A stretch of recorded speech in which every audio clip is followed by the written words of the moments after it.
Morgan Shimmy is from HP, and he and I had a really great conversation about what they're doing and how they're utilizing AI and its technology in what they're doing for their marketing campaigns. And so when I saw his presentation, I said, Morgan, you got to come to Impact. You got to present this. So ladies and gentlemen, please help me welcome to the stage Mr. Morgan Shimmy.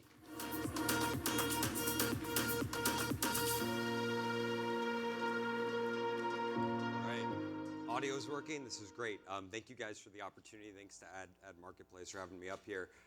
Short story. So I live in San Diego, and I took the red eye out, and I brought my dad.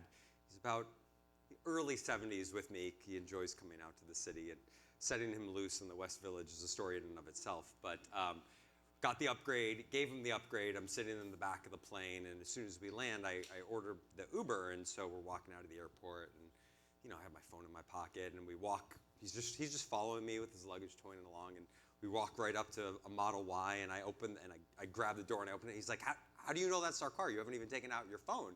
I'm like, Dad, I hailed the Uber back when we were in the car. And it's this theory of simplicity and simplicity driving user adoption kind of playing itself out right then and there, which I think is kind of a lot of what we're talking about today. If we point to, there we go. Simplicity driving adoption. And so I want to kind of walk you guys through some technology that I think we're all familiar with that have really kind of engaged us all as users. And the first is Spotify. And Spotify, the simplicity of it, making it easy for us to move away from having individual tracks that we had bought from Apple and having all the music in the world at our fingertips for a fixed monthly fee. And so Spotify, it took 5 years to get to 100 million users. So from October 2008 up until 2013 to get to 100 million users. If we move a little bit further ahead, take a look at Instagram. So Instagram came out around October 2012. And as popular as Instagram was, we all have it. We all were probably early adopters given that we're in digital. It still took about 3 years to get to 100 million users. So pretty staggering amount of time for something that's pretty ubiquitous in our everyday lives these days. Now fast forward a little bit to November of 2022, and what we see is ChatGPT hits the scene. And it takes 60 days for ChatGPT to get to 100 million users. So to put that into context, it took about 3.5% the amount of time for ChatGPT to get to 100 million users as it did Spotify. So this just really underscores the growth that we're seeing in AI. And the key takeaway, if you move forward, is a lot of the investment is following this user demand. And so what we're seeing is about 765% growth in the AI market between now and 2030. And in 2023, 25% of investment from VCs, et cetera, went directly into AI technology. And so obviously we're using it, companies are investing in it, VCs are investing in it. And as it pertains to retail, which is obviously where a lot of us spend our time, 78% of retail decision makers believe that AI is going to have an impact in their industry within the next 12 months. And about 72% are ready to make or have already made an investment in AI in 2024. And what's interesting is the frontline workers, whether it's the people that are online working on product detail pages, or if you're in a brick and mortar, even some of those people are using AI in their everyday lives. About 30% of day-to-day employees are actively leveraging AI right now. And what this really underscores is that the people out there, the frontline workers, are ready to go ahead and adopt this technology, ready to go ahead and put it to use for you or for your organization. And so if we move a little bit ahead, and speaking a little bit more towards advertising, what we're all here to talk about, I want to highlight how AI is at every step in the user journey. And so it starts very early with generating awareness, and what we've seen lately is within the influencer marketing space, leveraging AI-based influencers to go ahead and create awareness for brands.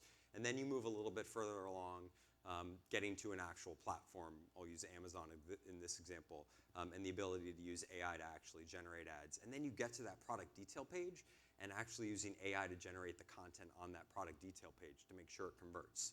And so I'm going to go ahead and just take a look at what we have up here and want you guys in your heads to identify whether this is a real image or an image that was generated in AI. So just kind of think to yourself what you think.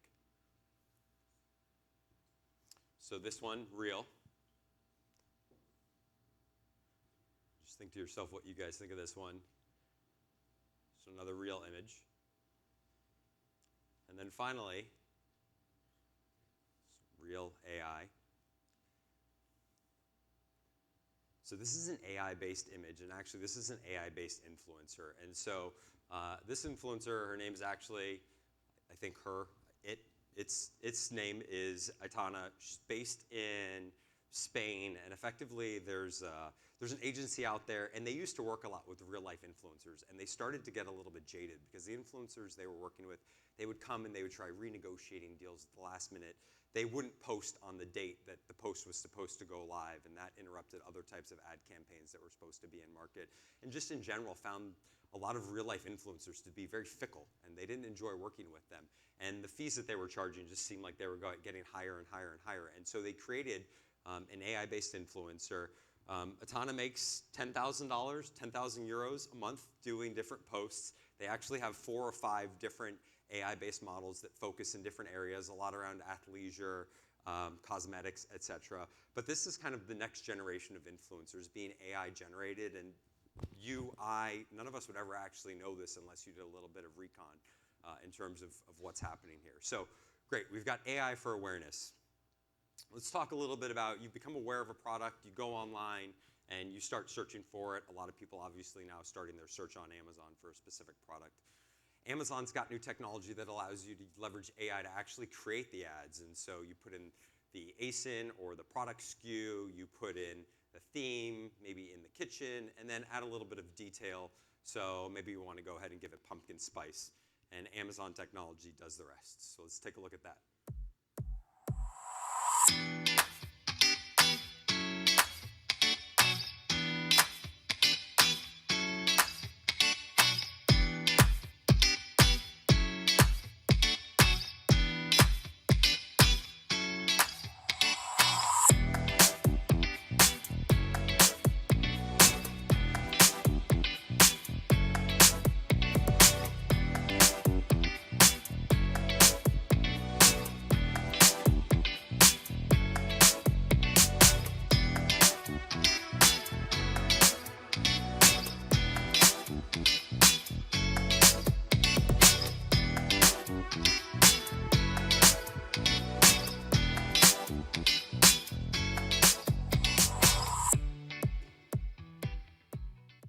So great, we've gone ahead, we've attracted an audience with AI-based influencers. We've gone ahead and gotten them down to our product page using AI-generated assets. So we get to the product detail page.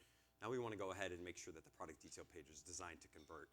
And so I'm going to use Shopify as an example. They have technology called Shopify Magic. And with Shopify Magic, you effectively put in a very, very high-level description of the product. You put in the overall theme, how you want it to sound, is it an expert, what have you. And Shopify, like magic, goes ahead and creates the actual product detail page.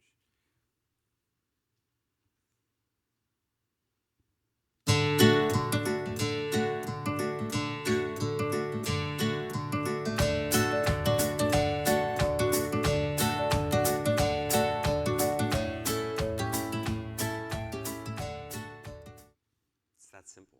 20 seconds, 30 seconds. Absolutely incredible. So throughout the whole journey, you guys see AI is there.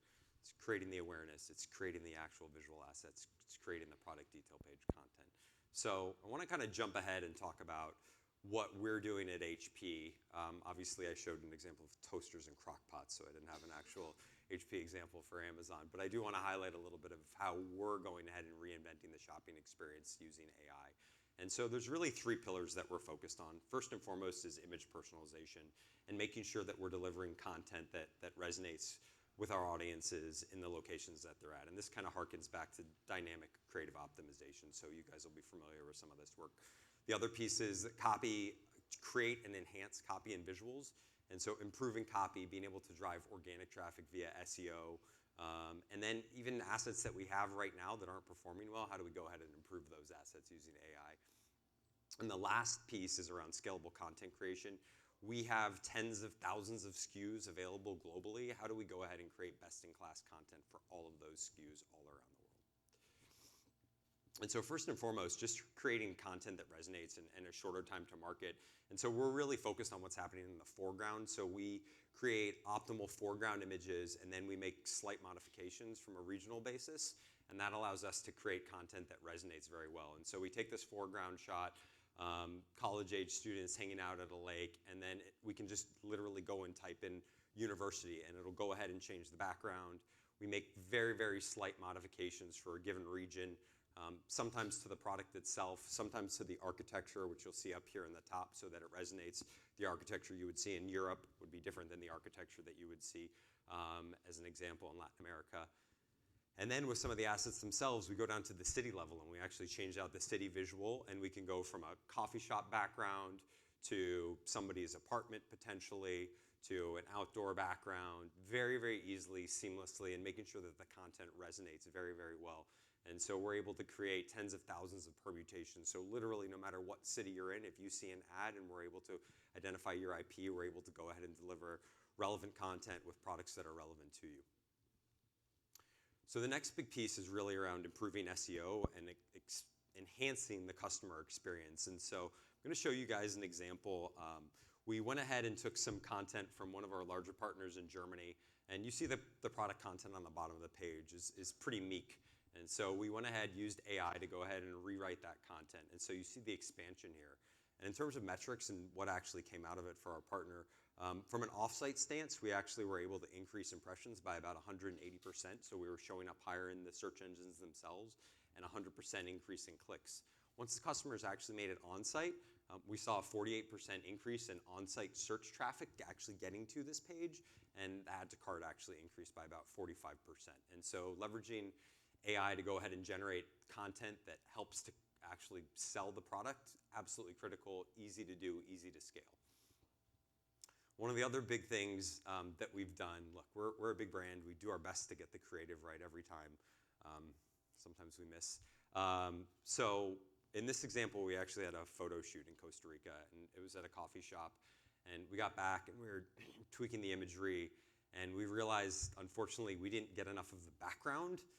And so we ended with this, which isn't horrible, but you know, the text is overlapping on the woman's head, and there's a lot going on.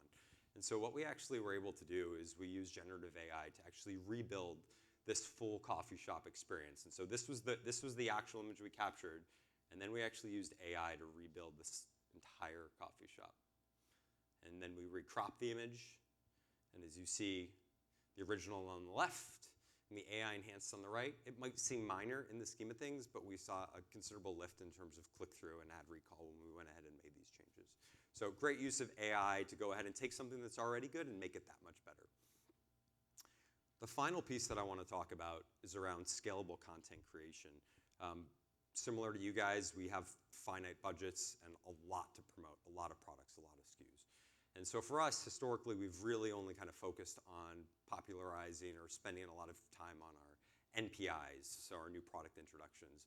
Unfortunately, that's about 1% of our product catalog at any given point in time.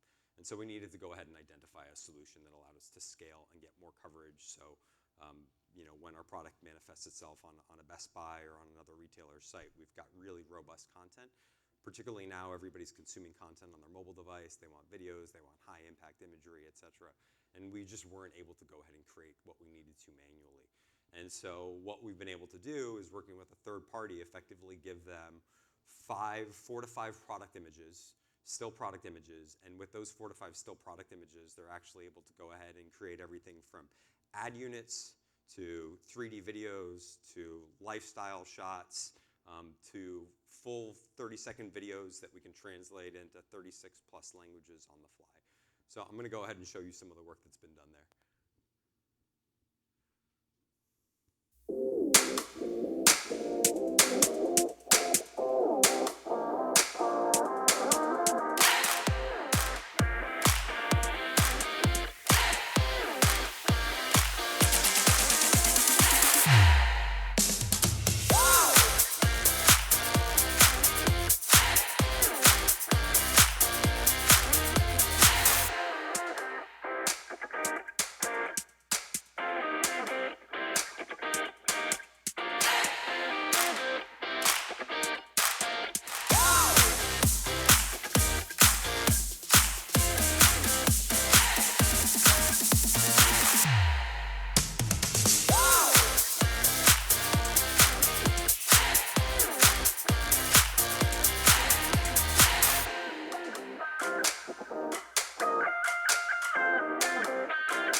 So that's it. That's been our content voyage. Hopefully you guys enjoyed hearing a little bit more about it. And I'm going to hand back the mic to Masterful